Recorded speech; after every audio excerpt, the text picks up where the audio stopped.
Think Tank event. We have the pleasure of welcoming Mark Boleat from the City of London.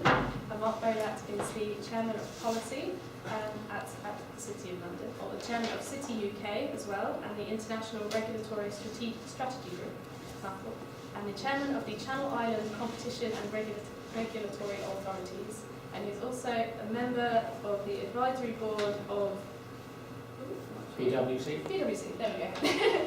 Can't read that. So Mr. Boleat has extensive experience in the financial world, obviously a really, really important guy to be speaking about the EU referendum. It's extremely relevant to financial services at the moment.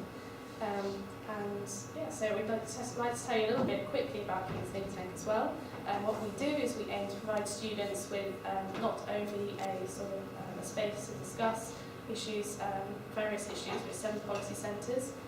We also aim to give them the skills with which to write policy recommendations so that then we can lobby those to either governments or businesses or other organisations. So we really aim to get students involved in policy making as opposed to protesting in the streets and offering no real solutions. That lovely introduction, I'd like to welcome Mark Boleat to give a speech on Brexit and the city. Okay, thanks very much, and I'm very happy to do that, and I commend you for what you're doing. I've been involved in policy all of my life, and I've never had any wish to spend my time just protesting and being negative. I've always actually wanted to help develop solutions. It's far more fun, but far more difficult. So my credentials to speak on Brexit: I did my degree in Contemporary European Studies 45 years ago. Indeed, today, 45 years ago, I was writing a thesis on a single currency for Europe. And my other thesis was the impact on Jersey of Britain entering the European Economic Community. And I've just written a paper called The Impact on Jersey of Britain leaving the European Union, Jersey being my original home. So I've been around for some time on Europe. I spent a lot of my life running trade associations, the insurance industry and building societies and mortgage lenders, and I've worked at the European Union level on that. I've had a number of regulatory positions and public policy positions. So I do know a little bit about the European Union. My current role, I'm the political leader of the City of London, you know, Boris without the hair. I only cover the city, the square mile, which doesn't include this, it's a bit to the east. We are a very odd organisation. We are a local authority, but we do many other things as well, like run Hampstead Heath and Epping Forest, and a couple of food markets, and the animal reception centre at Heathrow Airport, and 6 schools.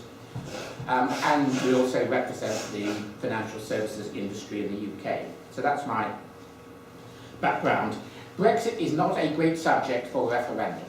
Okay? It is complex, and most people cannot be expected and have no wish to understand the issues.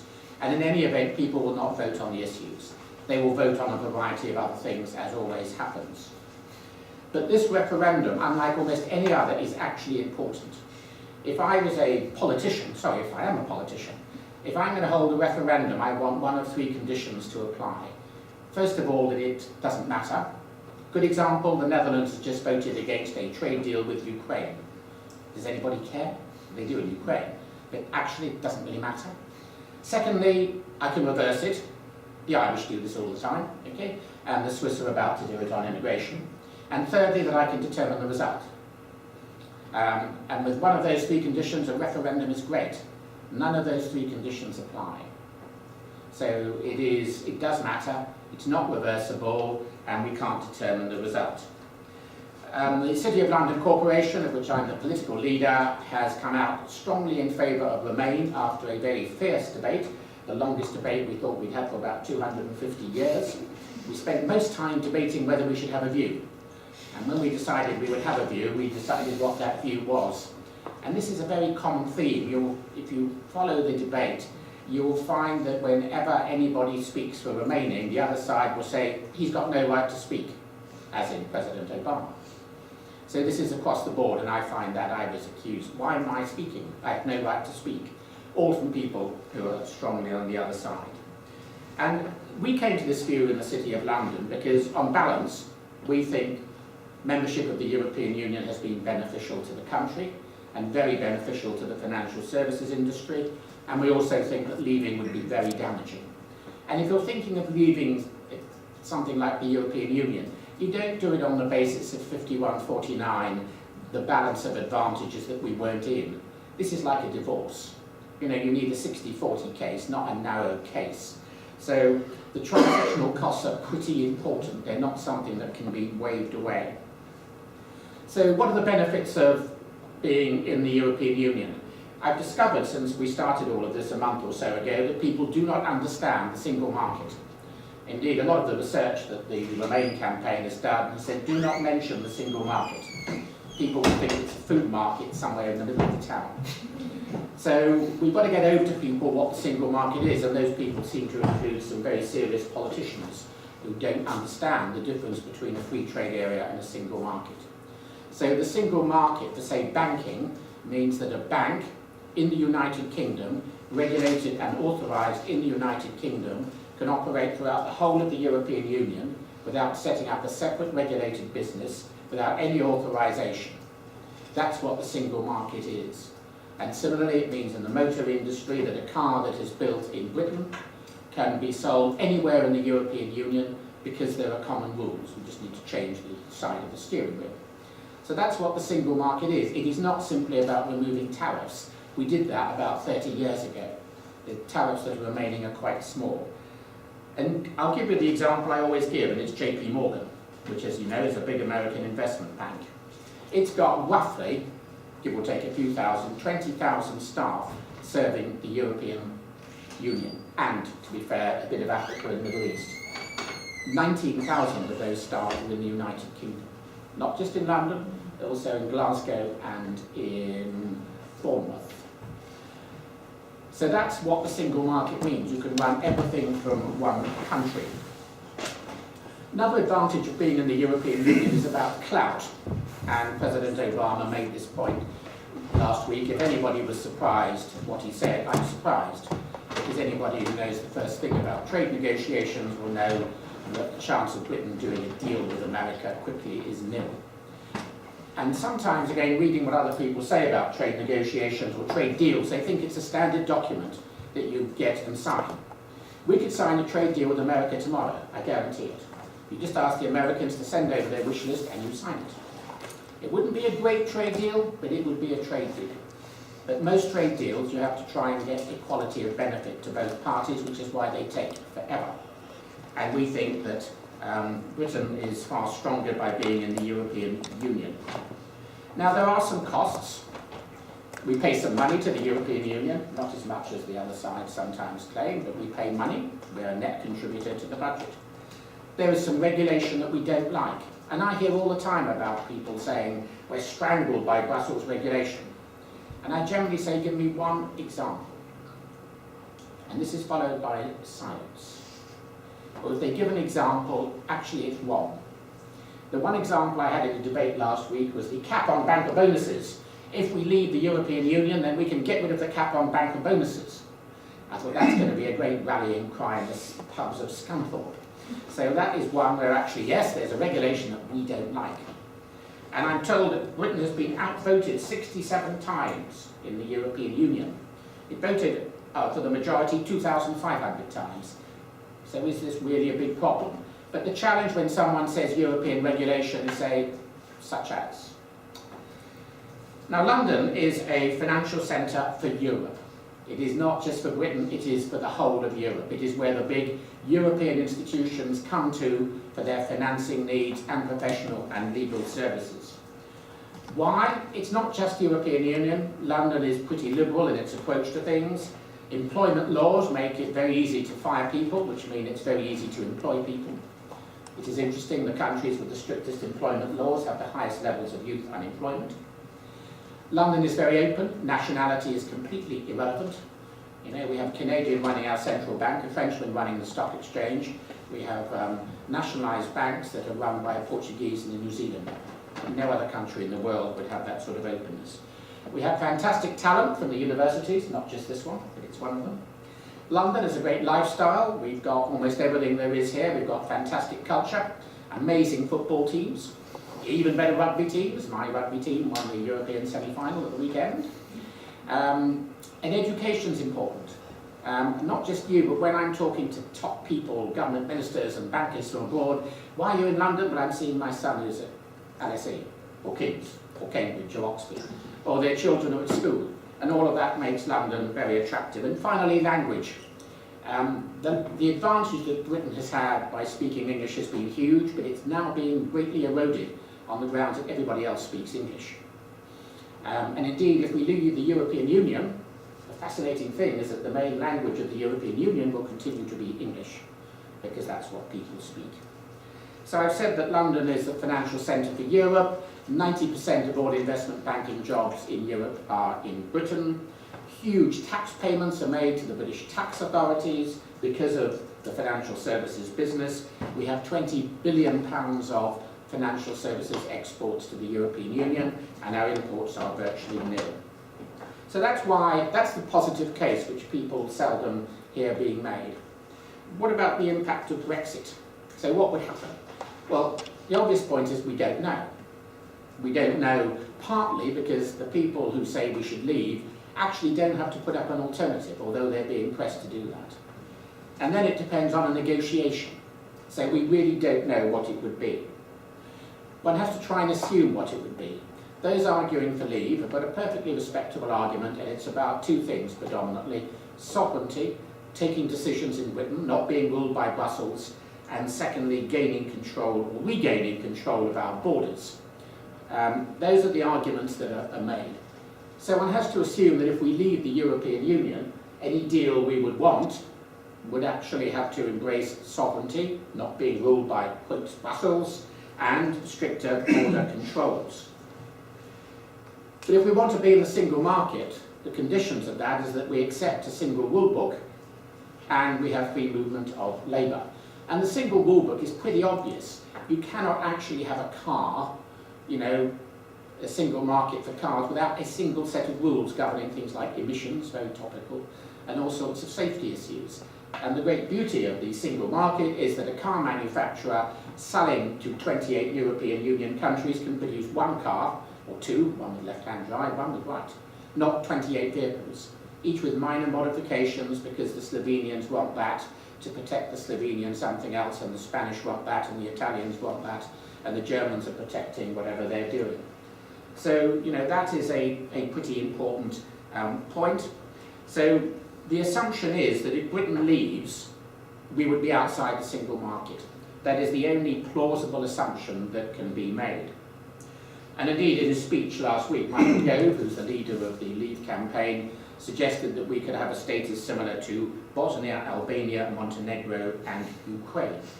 And he referred to a free trade area running from Iceland to the borders of Russia.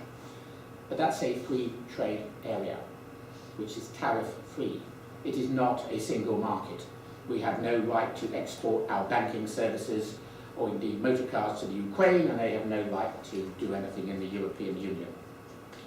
So a few scenarios before I finish and leave it to you to make your contributions. Assume you're consultants. Let's say a Chinese bank or a Chinese manufacturer comes to see you today and says, we're going to set up operations to serve the whole of the European Union.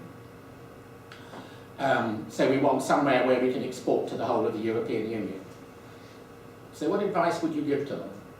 Now I know that's happened over the last few years, when that sort of institution has gone to, say, PwC or KPMG, or as they do, and they say, look, they want to set up something in Europe, do you think Britain should be on our list? The answer the consultant would give is, there's a 40% chance that Britain won't be in the European Union. Would I take that risk as a business? Absolutely not. So that's one scenario. Another one, let's say you've got a Canadian manufacturer or a bank that has got a business in Britain and a business in, say, Luxembourg and Frankfurt. It's got staff split between the three. It's decided to expand pretty massively what it does in the European Union. What advice would anybody give it today? They would have to assume that Britain would not be in the European Union, therefore the assumption is they would build up their business in one of the other centres. Now I'm aware, because it's been put to me privately, of two cases where that has happened, very directly, both financial services institutions where the business has gone to Warsaw. In both cases, the businesses already had some people in Warsaw. They had what we call a marginal location decision. They needed another 300 people in one case, 50 I think in another. They looked at the options. They would have preferred London marginally, but actually if Britain leaves the EU, they really need a bigger base already. They don't want to make a standing start, so those jobs went to Warsaw.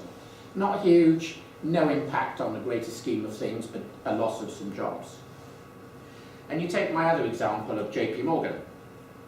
Either 15 or 20,000, I can never work out the right number of staff, serving the European Union, 19,000 or 14,000 of which are actually in London.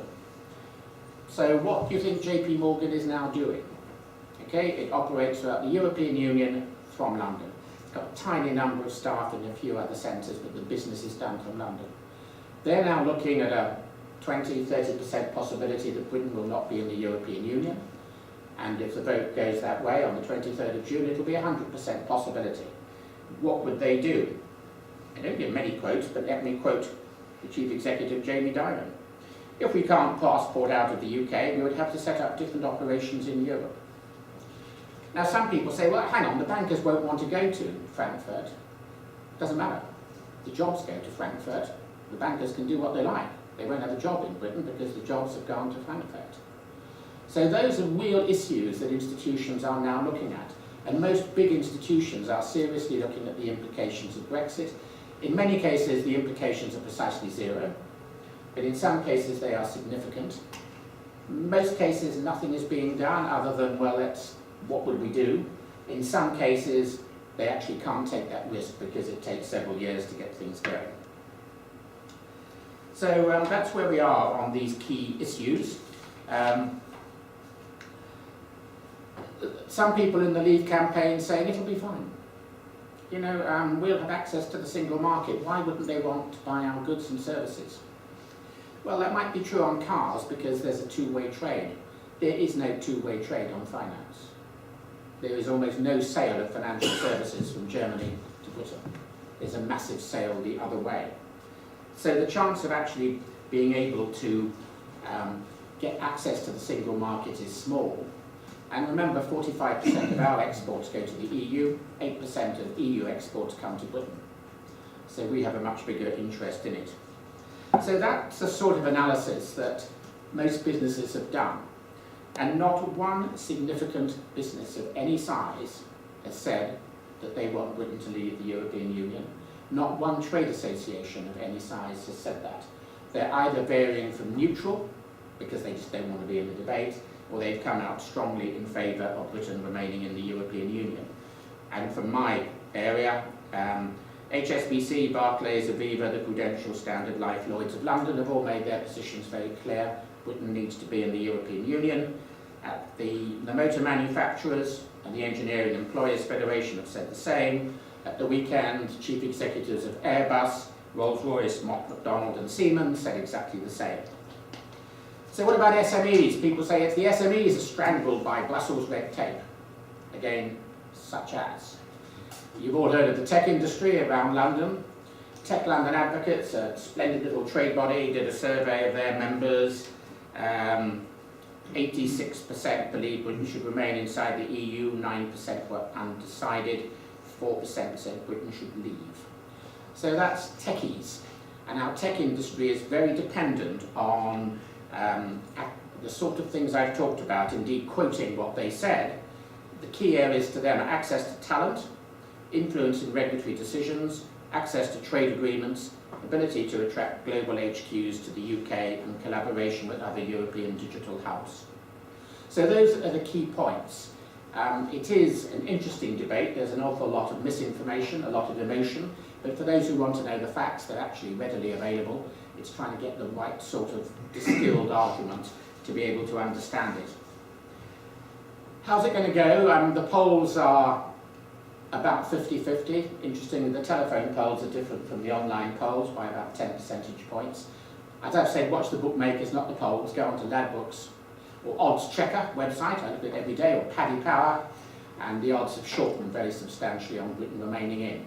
But the big worry that the Remain campaign has, the surveys show that the elderly, on the whole, favour leaving, partly because they favour maintaining the status quo. The trouble is they think the status quo is different from what it is. In many cases, to them, the status quo is what it was. But the elderly are far more inclined to vote to leave. The young overwhelmingly want to remain. It's something like 70%. However, the problem is the young are overwhelmingly not likely to vote because they're lazy, and in many cases don't even register. So that is the real issue for the Remain campaign. And the view of all of the experts, it all depends on turnout. High turnout, the voters remain. Low turnout could go the other way. If the young cannot be persuaded to vote, and actually to vote, it could easily go the wrong way. So that's a quick counter through. Very happy to hear your comments and to try to ignite it. Thank you very much for such an interesting speech. So should we start with a comment over here? Oh, a question, sorry? Yes, I'm going to give the other side point of view. I'm neither old nor young, and I shall certainly be voting. Good. And I'm a shareholder of JP Morgan, amongst other things. And I think, just leaving on the economics, I leave sovereignty out for a moment. There's obviously misinformation on both sides. I can see the objective for here. But I favour the Canadian model. And I think the big mistake that happened in Europe was scrapping EFTA and going into the EU. The EU is a vastly centralised socialistic state, which some people may like. It is a failed economic model, and in terms of recovery, Britain, we mentioned Poland, countries that are not in the euro, and countries like Canada and America are doing very well at the moment compared to countries in the euro EU. And I think if we vote to remain, we have euro forced upon us. Countries that joined the EU in 2004, my wife is Polish, I know this, were compelled, as part of the condition of joining the euro. And the Brussels bureaucracy will see a vote to stay in is a vote to force things like Schengen, the euro, and all the other disastrous policies that have wrecked the economies of Italy, Spain. I have friends in Italy, I've seen how it's wrecked. And the young people in Greece and Italy have been thrown out of work in vast numbers, Spain, Portugal, Ireland. So young people vote to stay in the EU, they're voting for increased unemployment. And as far as I can see, I think the model is like Canada, play hardball, get out and vote for a kind of free trade association.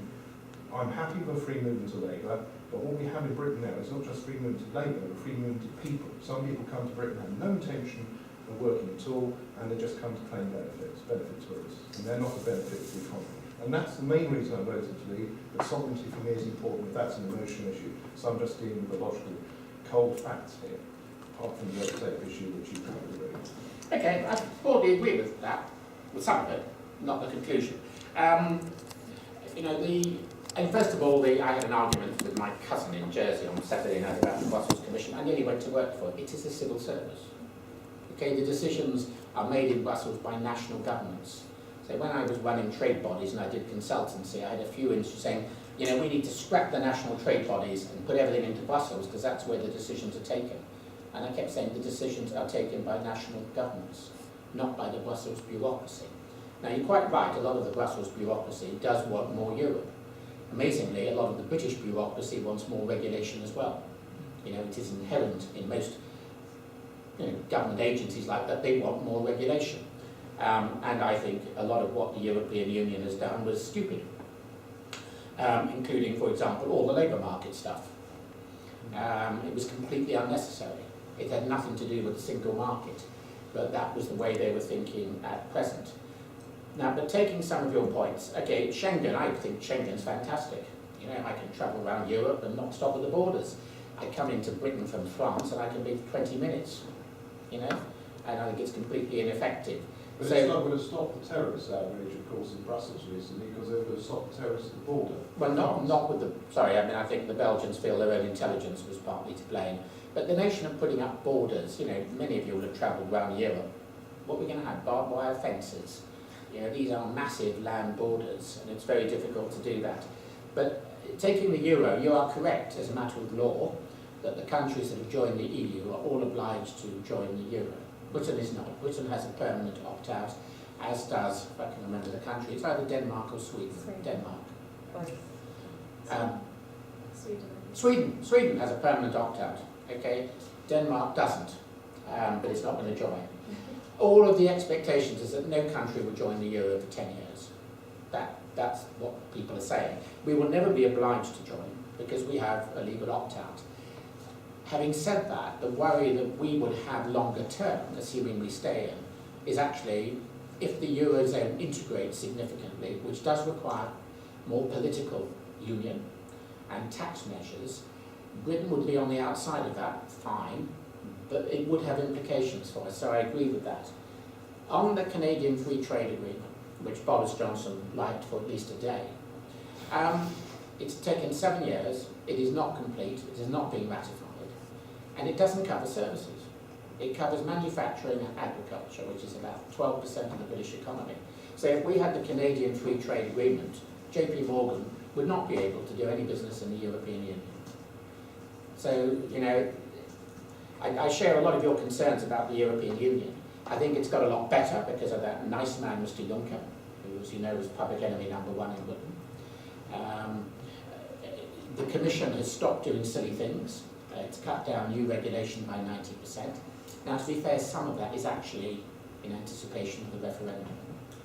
I think they're all on best behaviour, no square banana proposals. So, you know, I mean, I think the arguments you made are perfectly valid, but I don't think colour is the answer. Okay, any other questions? We've got one from the front. As you were saying, the result is likely to depend on the turnout. So it could be the case that if it's raining a lot on June 23rd, then Brexit is more likely because fewer people will vote and the older people are more likely to vote and the older people are more likely to vote for Brexit. So if there is a 51, 52, 48% result either way, what do you think would be the legitimacy of that vote? And I'm not, given that this country doesn't have a written constitution, there's a question mark as to whether in fact it would be legitimate. I think you're absolutely right, and you know, referenda are very difficult concepts. You know, if in some jurisdictions they're compulsory if certain conditions are met. I think Switzerland has that. In other jurisdictions, a percentage of the population can demand a referendum, which I think happened in the Netherlands. But with online, you can get 100,000 people to sign up for anything. You know, somebody from my home in Jersey was responsible for this great new ship that's going to protect us in the South Atlantic being called Boaty McBoatface, because in the public opinion poll that's going to be Shackleton and, you know, Churchill any day. And that's why most referenda are carefully crafted, so they either don't matter or they're reversible.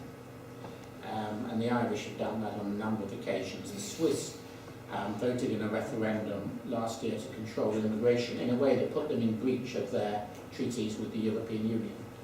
And either they're going to reverse that or their arrangement with the European Union will fall. I think there will be questions on the legitimacy, and people will only realise the implications of it the day after. We're thinking about the morning after already. I'm sure the Bank of England is. The worst possible scenario would the polls be showing 55-45 for Remain, and then it's a Leave vote. If Leave is anticipated, the markets will adapt, and you'll see sterling go down, share prices go down. It may well overdo it, indeed it almost certainly will overdo it. But there's no question in our mind that if Britain votes to leave, the government would give 2 years' notice as it's required to, and that process would begin. If it looks, even to the people who wanted Britain to leave, horrific, then what you could finish up doing is negotiating that Britain is not in, but actually it's in.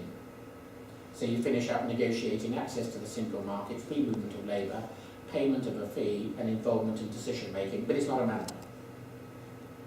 But from talking with people in other EU countries, they have no appetite for that whatever. And the concerns they have, first of all, if Britain does this, who's next? They have concerns about their own countries.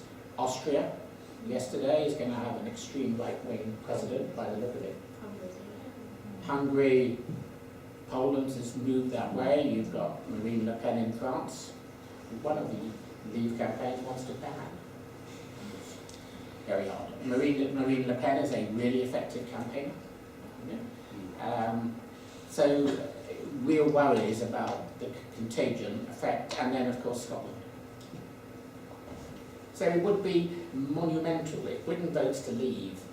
the entire civil service, government machinery, business would be tied up for years.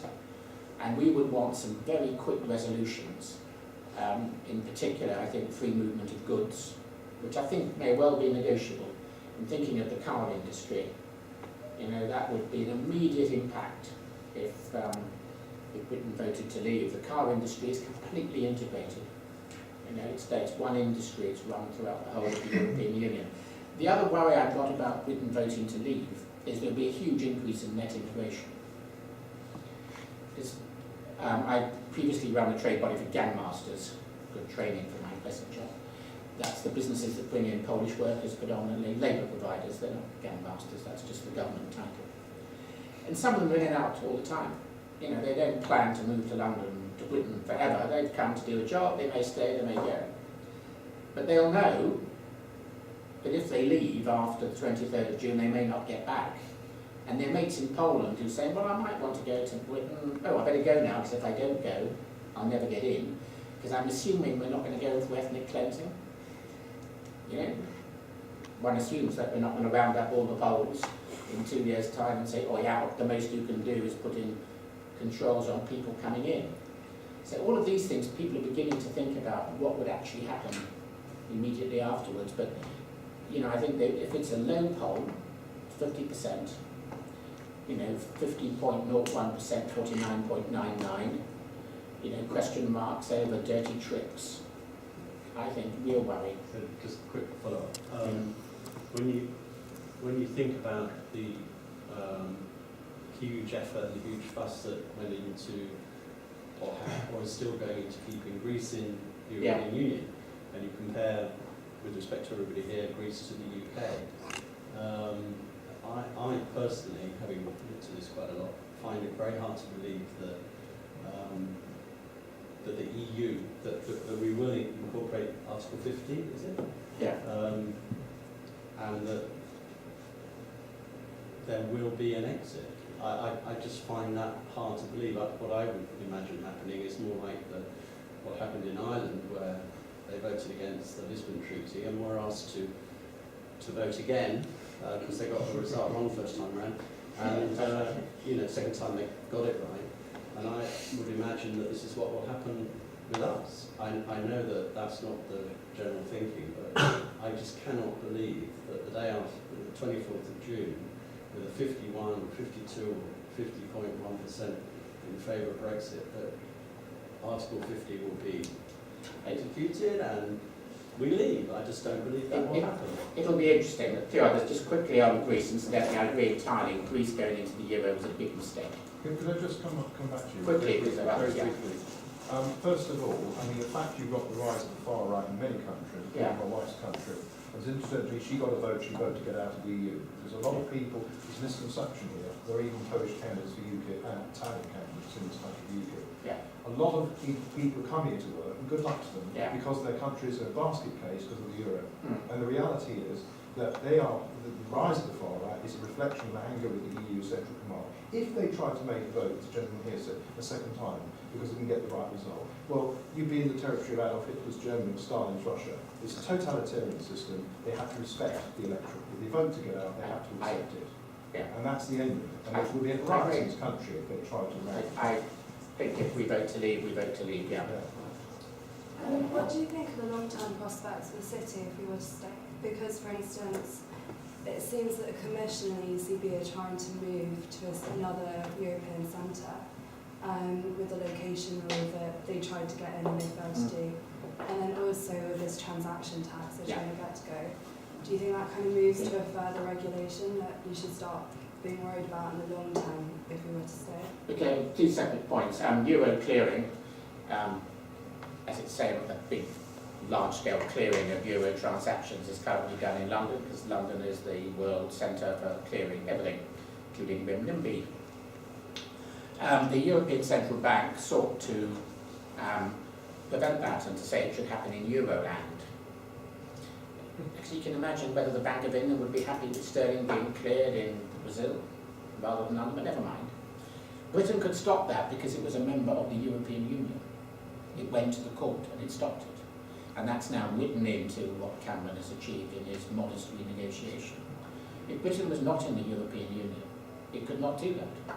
So well, no doubt that business would go. Now the financial transaction tax, and for those of you studying politics, it's fascinating.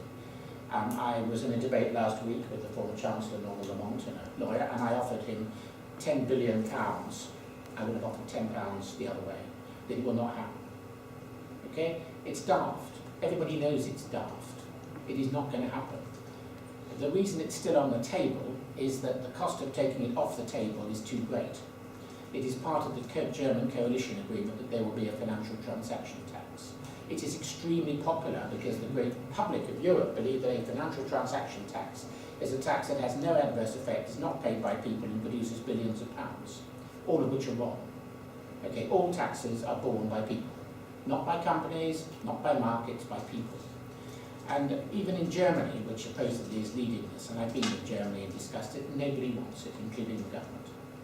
But if it happened, Britain's not party to it, remember. It's not a European Union measure. It's done by 13, I think we're now down to 11 countries. It would apply in Britain, whether we're in the European Union or not. In the same way that our stamp duty, going since 1694, originally raised to fight the French, that was what the money was used for, is extraterritorial. It applies throughout the world. Now there are moves, as you know, you're quite right. France would like a lot of business in France, and so would Luxembourg. We have seen all of those off.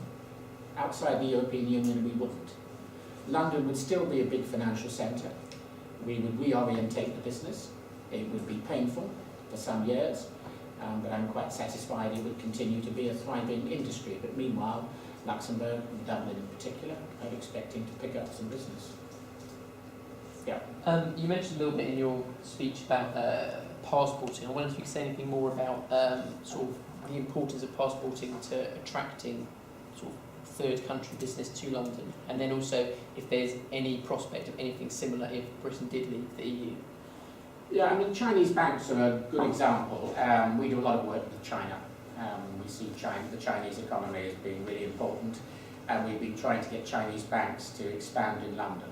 Now, for a time, they were required actually to operate as subsidiaries, which means they've got to be capitalised and regulated as opposed to branches. And they said, you know, look, this is very expensive for us. We've got business in Luxembourg, we'll put it there. Because again, they want to serve the whole of the European Union from one or two places. We changed that, we the government, and now they're building up their British businesses. But I've no doubt that if we were not in the European Union, we would still have Chinese banks here. But instead of the banks expanding here, we would find the expansion taking place in Luxembourg, which is where they all tend to be. I don't think you'd find anybody closing down. Indeed, they might even expand modestly, but I am quite certain they would be smaller in, say, 10 years' time in Britain than they would have been had Britain remained in the European Union. So that's the way they're looking at it. Most of the international banks have got businesses in a number of centres. You know, they would have something almost certainly in Frankfurt. He's not a late student, he's having dinner with me afterwards. So that the passporting is critical. You know, we get, there's any number of surveys show this. I think EY did something a week or two ago. It is a key factor that Britain, not just London, the whole of Britain is a base for foreign institutions wanting to operate in Europe, because Britain is just so much more attractive. If you're Chinese, operating in Britain is quite easy. Operating in Germany is more of a struggle. Okay, it's cultural, it's language. There's already a huge Chinese business community here. You know, we are the natural place where international businesses come to in order to operate throughout the whole of the European Union. Just to sort of play devil's advocate, Yeah. what would happen if we vote to stay in? Yeah. And you know, this is sort of an indication of whether British people want to integrate further into the EU or to sort of push away the EU. Now, I mean, obviously there's a lot of dissent, a lot of people disagree with that, but you know, given the migrant crisis, you know, the call for sort of the centralisation of the EU is sort of ever stronger. So what would you say to that? Yeah, I think that's, you know, that's a very good point. My view is that for the past 10 or 15 years we have been shouting from the sidelines. Everything you hear is about Brussels doing things to us. And indeed, ministers have done that. They do it incidentally in all countries. You know, every Prime Minister goes back after a summit and says, we fought off those Europeans who wanted to impose this, we made the others all see sense. But as my German friend said to me, the trouble is we understand English. And we read your newspapers and you don't read ours. So there's an element of that. So you get ministers will actually go and agree something in Brussels and come back and attack it. You know, they know it's necessary, they know it's unpopular, never mind, blame Brussels. So there's an element of that. But, you know, have we punched our weight in Europe? The answer is absolutely yes. Amazingly, because of the way we've done it. We have not always had good commissioners or commissioners in the right job. So the last commissioner was in the wrong job. Jonathan Hill is doing a brilliant job. He's in the right job and he's a very good politician. We have 3% of commission staff. Our market share should be 9%. Whose fault is that? It's ours. You know, in Britain, being sent to Brussels means you've had it. Once you're out of the way, in Germany, it's your route to the top. Even in terms of relationships, you're studying international politics, you'll have done enough to know that politics is about relationships. I know that from the job that I do in the City of London. And we just have not done enough. I recall, before I was chairman of the policy committee of the city, I was invited to Malta. And I was amazed to be treated like a government minister. And I was at a dinner with a lot of the top Maltese people, put on by the High Commissioner in her splendid residence.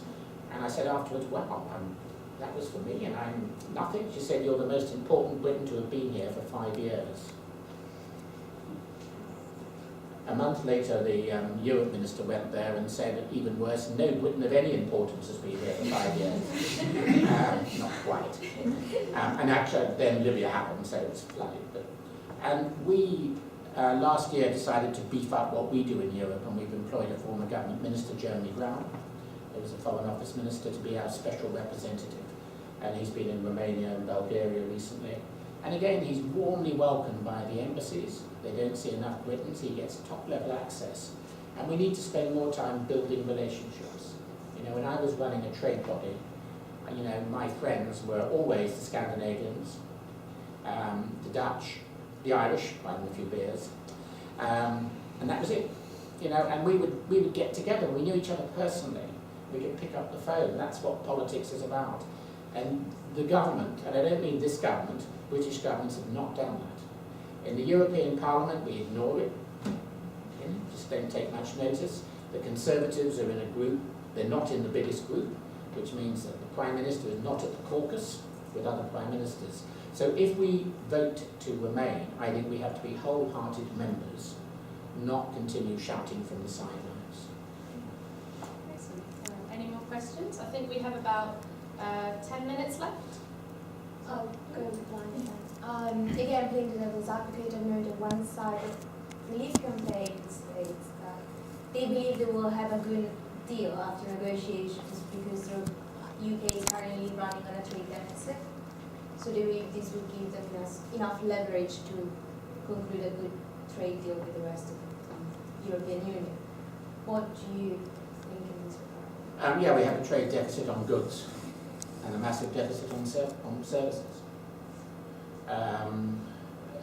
Surplus on services. So, you know, I think getting an agreement on goods, which you can do in a free trade agreement, would be quite feasible. On services, there is no expectation of that at all. And it's not just